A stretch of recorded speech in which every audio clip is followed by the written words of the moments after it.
YOLA! Whew. Yeah, I survived. Oh, crap. Greetings, people of Earth. It's October here. Welcome to Games That Time Forgot. This time around, we're looking at 2013's Call of Juarez, Gunslinger, put out by Techland and Ubisoft.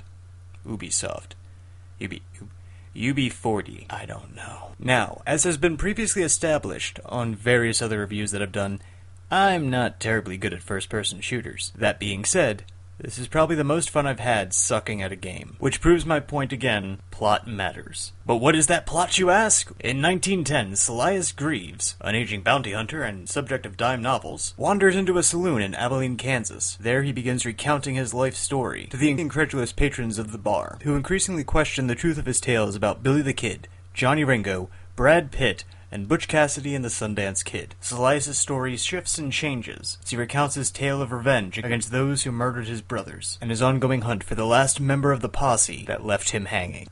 Oh man, this game. As mentioned previously, I was terrible at it, and I had so much fun being terrible at it. In terms of mechanics, it's easy to learn, intuitive, and completely unforgiving. Even on normal mode, the guys are dead eyes, they're able to find you wherever you are, and the fights are frantic and hilarious, with enemies changing from cowboys to Indians back to cowboys as Silas changes his story around. An element that comes into level design too, as he suddenly remembers how he was able to escape something, or decides to point out he didn't actually go that way, so now you have to play the level over from a different perspective. Or if somebody asks a question and suddenly you find yourself back at the beginning of a train when the level was just about to end as it was getting started. Oh, it's the perfect synergy of plot and level design and characters, and it's so good, so good! The only real complaint I had in terms of the game itself, beyond my normal, I'm not good at first-person shooters, so ugh. Beyond that, the only real complaint is character design. Jesse James looks a lot like Brad Pitt in the film The Assassination of Jesse James by That Coward Robert Ford, which is fine. I enjoyed the movie, and Brad Pitt's a great actor in it. But then, on a replay, I was wondering why Billy the Kid didn't look like Emilio Estevez, Johnny Ringo didn't look like Michael Biehn, and Butch Cassidy and the Sundance Kid didn't look like Paul Newman or Robert Redford. That aside, though, it's a beautifully crafted game, and one hell of an experience. Back in Season 1, I made mention of how Western video games and Western movies have this strange intertwining to them. This game pulls it off. Yes, it's ludicrous. By its very nature of tall tale-telling, it has to be. And it's not really a spoiler to say that at the end, the light, quote-unquote, or dark, quote-unquote, ending is just a real quick decision at the end of the game. The nice thing about it, though, is it doesn't exactly feel tacked on. It puts the rest of the game in perspective regardless of which ending you choose. Yes, you can choose the dark ending, yes, you can choose the light ending, and yes, it all depends on which direction you push before hitting the A button. But the writing is good enough that the epilogue scene, for want of a better term, makes total sense in light of everything that has transpired.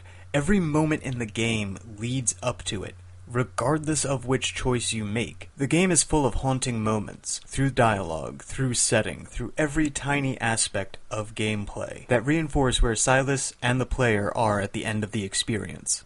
Throughout the game, I was reminded of two things most clearly. One was the film The Wild Bunch, Sam Peckinpah's bloody masterpiece that ends with one of the most amazing shootouts in cinema history. The other film I was thinking about was the aforementioned The Assassination of Jesse James by That Coward Robert Ford, with its long meditations about legacy and the legends that spring up around horribly violent men. This isn't to say that the game lacks humor. It knows when to break things up, it knows when to get you to chuckle, and it knows when to get you to smile. It's just a very fine line that the game draws, and it walks it very well. The scenes of the duels are tense, the changes in the malarkey that Silas is spilling over and over again is very well constructed.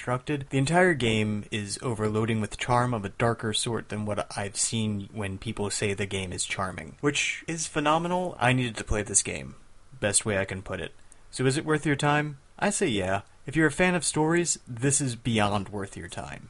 If you're a fan of first-person shooters, I think you'll really enjoy the challenge. The duel modes are... Again, I'm not very good at first-person shooters, but oh golly, this was a blast to fail at. So, until next time, I've been October, this is Games That Time Forgot, and I'm going to let you guys walk out on one of the most haunting moments of the game. Later, people of Earth.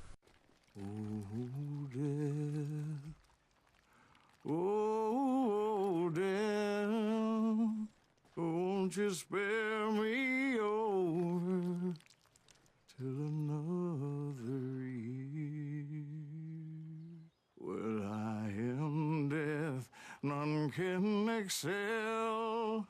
I'll open the door to heaven or hell. Oh, death. Oh, death. Won't you spare me over till another year? Oh, death. Someone would pray. Could you wait to call me another day? Oh, death. Oh, death. Won't you spare me over till another year? So are you gonna answer the question? What question is that? Jim Reed. Did you ever find him? Reed was indeed that son-bitch's surname. That's right, Ben. A despicable character. I remember him laughing like a hyena that cold morning they lynched me and my brothers.